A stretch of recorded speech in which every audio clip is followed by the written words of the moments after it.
A very good morning to all the students of class ninth. And students, today we will be doing part 4 of the chapter, that is what is democracy and why democracy.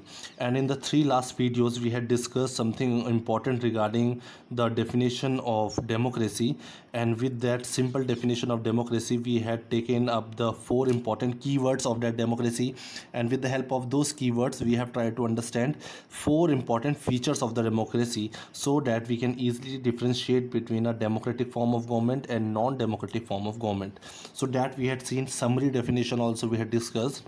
So now we have to discuss why democracy. What is the reason why around the world, in the contemporary world I would say, everyone is trying to pretend or trying to translate or make a transaction to a democratic form of government from their older regime. So we'll discuss about why democracy. For that, let's start from here. An argument broke out in Madame Lingo's class. She had finished teaching the previous section on what is democracy. Like we have studied and we have discussed the previous section which covered the topic what is democracy, and along with democracy we had discussed features of democracy, and asked the student if they thought democracy was the best form of government. So teacher, after teaching the students what is democracy and features of democracy, she asked them that what do you think, democracy was the best form of government? Everyone had something to say. So the basic question was put forward like I would have asked you. So what do you think, democratic form of government is the best form of government? So in this class everyone had something to say. So different children had different ideas. So we'll say what are the different vision of the people or the students relating to the democratic form of government.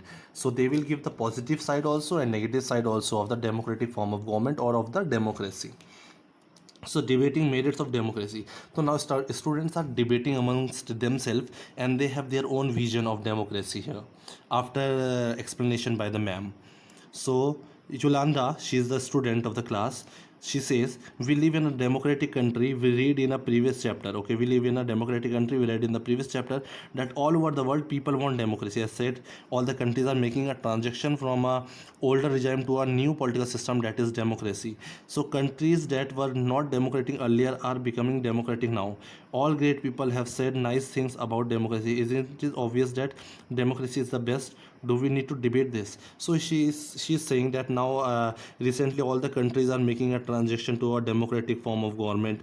Everyone is telling all the positive things about the democracy. So why do we need to debate about this thing? It is obvious that democracy is the best form of government. Why we need to debate? Then the other students gets up and she says, or she or he, these are the different names, I can't make out that these are girls or boys. So Tangini here, she said, but Lockdown Madam had said we should not accept something just because it is famous. So this student says that our teacher has already said that we should not accept whatever has been said by the other people. Okay, just because it is famous, we should not accept it just because everyone else accepts it. Okay, isn't it possible that everyone is following a wrong path? So she's or he's trying to say, this student is trying to say that if everyone is telling positive things about democracy, everybody want a democratic form of government, democracy in their country, it doesn't mean that it is a good thing. Maybe people are following a wrong path. Maybe there are some problems with the democracy which no one is realizing right now. Then the other student, Jenny, yes, it is actually a wrong path. She says, or he or she says, yes, democracy is on a wrong path. What has democracy brought to our country? What have we got from the democracy? More than half a century of democracy, and there is so much poverty in our country. Our country is still facing the problem of acute poverty. So what is the purpose of democracy? So this child is relating democracy with poverty. So according to this child, if there is democracy, it should not lead to the poverty in a country. Then the other student says, but what has democracy got to do with it? He or she says, what is the relation between a democracy and poverty? Do we have poverty because we are a democratic country, or do we have poverty despite being a democratic country? So in this page you will find these type of debates and different ideas and vision of the people. Like here you can see whatever, how does it make a difference? The point is that this can't be the best form of government. Democracy is all about choice and stability. They are connecting democracy with there is corruption, hypocrisy, and then politicians fight among themselves. who cares for the country. These are the different ideas of the children relating to democracy. Then other student says, so what should we have instead? So instead of democracy, what should we have? Go back to the British rule? Should we start with the British rule? Invite some kings? Should we start with the monarchy? He is trying to say there should be king's rule if you don't want a democracy. I don't know. I think what is this country needs is a strong leader. The other student says that we need a strong leader, someone who does not have to bother about elections, who does not bother about elections and parliament, one leader who have the powers. So he wants there should be a leader. It means he is talking about the dictatorship, that there should be one leader who should have all the powers. He should be able to whatever is needed for the country's interest. That alone can remove corruption, poverty from this country. So these are the various ideas and discussions of the various children relating to democracy after the discussion by the ma'am. So the subject teacher was continuously listening to all the debates and discussions and the ideas of the students. Then after listening, now she stepped in, intervened between the children. I was delighted to see you all arguing so passionately. She was happy that people or the students were taking so much of interest in democracy and they had different ideas. She is not trying to prove that who is right or who's wrong, but she was happy about the fact that they were at least participating passionately. I don't know who is right, who is wrong. The teacher said, this is for you to settle. But I did feel that you all wanted to speak your mind. You may have, like we say, we want the class to be an interactive class where you participate. It's not about right or wrong, it is about some ideas, giving your own ideas. Then we may correct you, but you should have the habit of giving and presenting your own ideas. You may have felt very bad if someone tried to stop you, or if someone punished you for saying what you felt. Would you be able to do that in a country that is not democratic? So through this example the teacher explained them, because they are in living in a democratic country, so they had the right to speak, they had the right to express their views and ideas in the class, whether they were wrong or right. Okay, but if they were not living in a democratic country, in this, it's not about the class. So in a non-democratic country, people are not having the right to express and the right to speak in the way where this class was expressing their ideas. Is that a good argument for democracy? So she questioned that. So here, with the help of the class discussions, she explained that what are the things in which can be done in a democratic country. Okay, so now let's talk about argument against democracy. Now we will be studying two sections: argument against democracy, argument in favor of the democracy. So we will see what are the arguments or what are the facts which are against the democratic form of government, and which are the arguments which support the democracy. Okay, so this conversation has most of the argument that we routinely hear against democracy. Let us go over some of these arguments. So the first argument, the first point is, leaders keep changing in a democracy, as there is a fixed tenure of 5 years. So leaders keep changing, so they are counting it under a demerit. This leads to instability. So they are saying it leads to the instability of the government. Democracy is all about political competition, power play. There is no scope for morality. So they are saying it's all the power is for gaining power, centralizing the power in one's hands. There is no value for morality or humanity. So many people have to be consulted in a democracy. As we know, if there has to be a decision making in a democratic form of government, there is a proper procedure which has to be followed if we have to present any resolution or any bill in the parliament. So it's a long process. Elected leaders do not know the best interest of the people. So here they are saying the representatives whom we vote and elect as the candidate for us, they do not have the fair idea of the interest of the people. It leads to bad decisions, which leads to bad decisions. Democracy leads to corruptions, and they are also saying democracy is closely related and connected to the corruption, for it is based on a electoral competition. Because of this electoral competition, there will always be a situation of corruption to gain the power. Ordinary people don't know what is good for them, they should not decide anything. Ordinary people don't know what is good for them, they should not decide. Here they are trying to say that in a democracy it's the people's rule, as we know. So here they are saying that peoples do not have the great idea about various things, so they should not be included in the decision making. There are some other arguments against democracy that you can think of. So like this, there are many other arguments also against democracy. Which of these argument applies mainly to democracy? Which of these can apply to misuse of any form of government? Which of these do you agree with? Okay, so these are the questions for you. Clearly, democracy is not a magical solution for all the problems. So, one thing we have to understand here: democracy does not mean that it's a solution for everything, or if there is any problem in the country, you will blame it on democracy. Like example was given by the child who said there is poverty. So, what is democracy doing for a country if there is a poverty? It has not ended poverty in our country and in other parts of the world. Democracy has a form of government only, ensures that people take their own decisions. So democracy is only about the form of the government where the people take their own decisions. It does not is not responsible for all the problems in the country. This does not guarantee that their decision will be good. People can make mistakes. In a democracy, people will make decisions. It is not sure that 100% decisions will be right. Involving people in this decision does lead to delay in the decision making. Yeah, of course, the decision makings are late because here people are also included. It's a long procedure. It also true that democracy leads to frequent changes in leadership. There will be always changes in the leadership in a democracy. Sometimes this can lead to setback big decisions and affect the government efficiency. And because of a sudden changes, there is an ineffectiveness in the government functioning. This argument shows that democracy of the kind we see may not be the ideal form of the government. This argument shows that the democracy of the kind we see may not be the ideal form of the government, but that is not a question we face in real life. The real question we face is different. Our democracy is better than other forms. Here we don't have to compare democracy with the problems or with the other like it's written. These arguments show that democracy of a kind we see may see be ideal for other forms of government. But here we have to see democracy is the best choice if we talk about the various forms of the government. If we compare it, democracy is much better. So this was all against democracy. Argument for the in support of the democracy. So this we'll understand with the example here.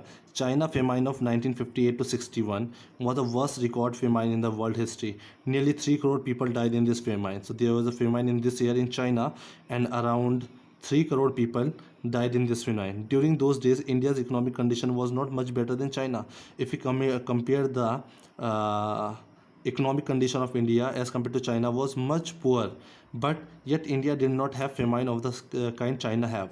But still, the economic condition was poor for India as compared to China. But still, India did not face any famine like China did. Okay, so economists think. What does economics thinks of this thing? Okay. So the economists think that this was a result of the different government policies. That there was a famine and problem in China, and so many three crore people died. That this was only because of the different government policies in India and China. China was having a different form of government, and India was having a different form of government. So the existence of democracy in India made the Indian government respond to food securities, because India was following a democratic form of government. So Indian government responded to food scarcity in a way that Chinese government did not. Which Chinese government did not, because Chinese was a communist country. They point out that no large scale famine has ever taken place in an independent and democratic country. In China too had in China, if we talk about China's government, there is multi-party elections, an opposition party and a press free to criticize the government. Then so many people may not have died. So they are saying if China also had multi-party elections, they also had opposition parties, they had free to criticize, press was free to criticize, in that case China would have also not faced such a famine and so many people would have not been died. But China had a different form of government which did not give opportunities to the other political parties or to the press or to the opposition, different multi parties to function properly. So here this leads so we can see the impact of democracy on the various political, social, economic dimensions. So there was a famine and 3 crore people died just because China's policies were not up to the mark. If we compare with India, India did not face such famines because India was facing having a democratic form of government. Okay. So this example brings out one of the reason why democracy is considered the best form of government. So we can say that democracy is the best form of government. Democracy is better than any other form of government in responding to the needs of the people. Because in democracy, government responds to the needs of the people. Okay, people are the most important if we talk about democracy. It's people's rule. A non-democratic government may and can respond. If we talk about a country which is not democratic, it's up to the government. It can respond also to the people's need, and if it does not, it does not. It all depends on the wish of the people who rule. So it's all up to the rulers of a non-democratic country. If the rulers don't want to, they do not have to act according to the wishes of the people. A democracy requires that the rulers have to attend the needs of the people, but in a democracy it is very important for all the rulers to attend and respond to the needs of the people. So that is why it's written in highlighted black color, a democratic government is a better government because it is a more accountable. Always a democratic government is going to be a much better government than the other form of government, because in a democracy the government is accountable form of government. It is answerable to the people because we have elected those representatives and they are working on behalf of us. And there is another reason why democracy should lead. Now it's all the arguments in support of the democracy. So another reason is democracy should lead to better decisions than any non-democratic government.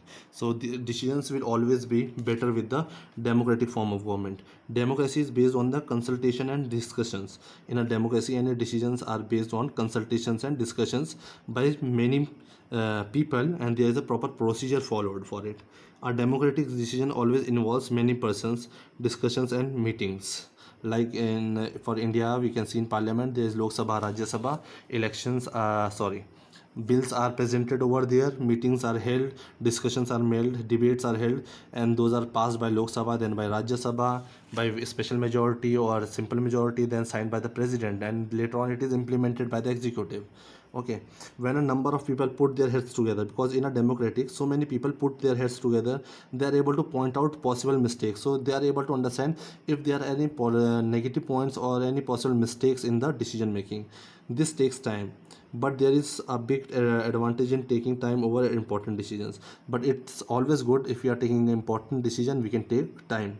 This reduces the chance of rash or irresponsible decisions, so we will not have rash or irresponsible decisions at the democratic form of government. Thus democracy improves, so we can say democracy improves quality of decision making. All the decisions will take time, it's a long process, but those decisions are going to be very good. Third one is here, democracy provides a method to deal with differences and conflicts. Now let's see another positive argument for democracy, that is it deals with differences and conflicts.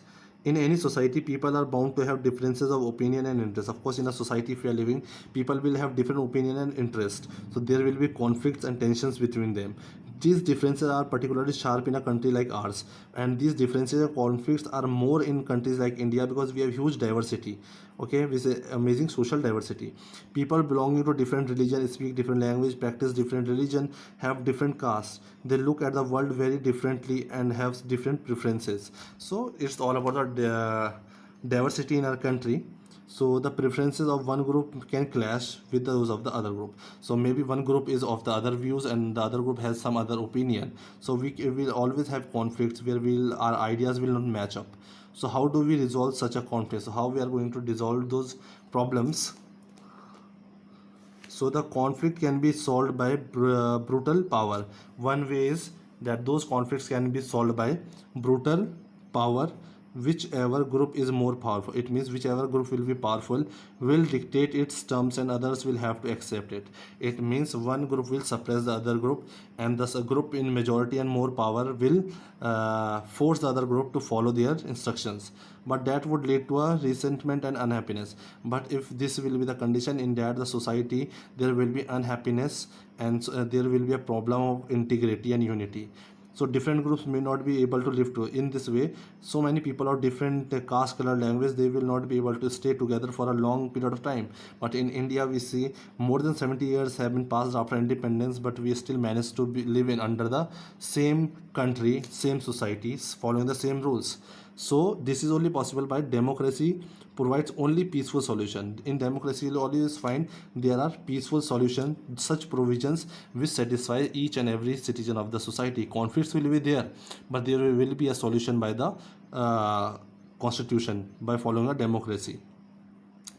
no one is permanent loser. Here no one is permanent winner and no one is permanent loser in a democracy. Democracy keeps our country together. These three arguments, the three arguments which we have seen, these three arguments were about the effect of democracy on the quality of government and social life. But the strongest argument for the democracy is not about what democracy does to the government. It's about what democracy does to the citizen. So democracy, we are not studying that what it does to the government, but here we are trying to understand what democracy does to the citizen. What is the positive impact of democracy on citizens? That's important. Even if democracy does not bring about better decisions and accountable to government, it is still better than other.